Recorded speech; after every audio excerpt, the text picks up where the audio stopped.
When we got on board the chopper, there was, I think, seven or eight of us, plus the flight crew. There's three or four of them, and when we got up in the air,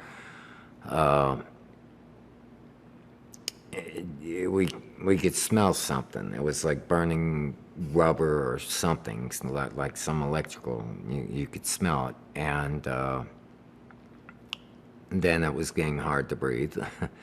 And then the chief warrant officer on the helicopter, he started running back and forth to the back of the bird, and he hit some switch, and next thing we know, poof, there's a ball of flame.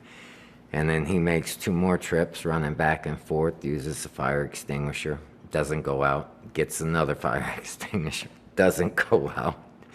By this time, fire was getting big. Make a long story short, there's two rotors on this bird, I think it's CH-46, Marine Corps, and when that rear one just died, locked up, quit working, that's when we started going down. Now the pilot did great keeping us up as long as he did. We were over water, and yes, there is water over in Iraq, very limited spaces, but it was the largest lake they had there. That was what we were over.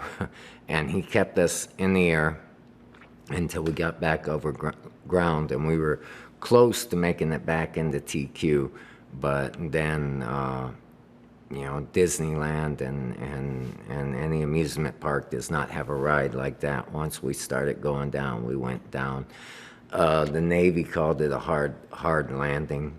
We called it a crash, but it was still on fire when we went down, and we had to get out of it pretty fast. And apparently, I did something to my back when I was getting out of it. Keep in mind, we had on, so much gear.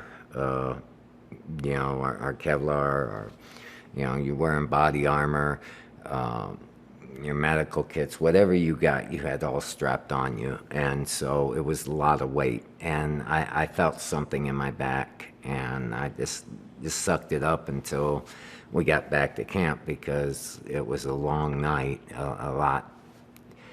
We were in a bad spot, and we knew it. So, you just sucked it up, did what you had to do until we got extracted and got back into TQ. We finally got into Fallujah, I guess about 5, 6 in the morning. And got some chow, got a little sleep. Then we had to go for briefing at 1 o'clock. That was where my back had originally gotten hurt. I was in pain the whole time there,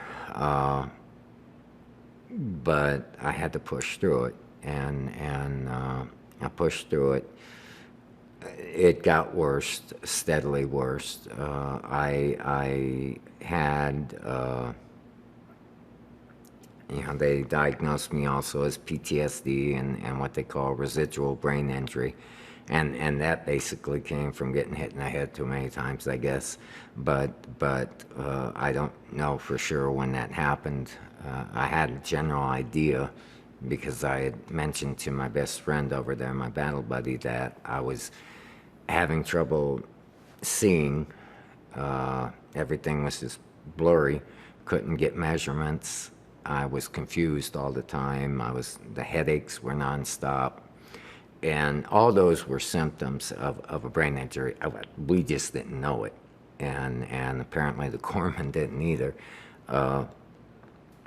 But those are my injuries, and I deal with the pain of the back injury to this day. I'm in pain every day. It's nothing they can do. The nerve damage, it's hard to walk. I have a wheelchair. I hate it. I don't use it that much. I use my crutches and go as far as I can.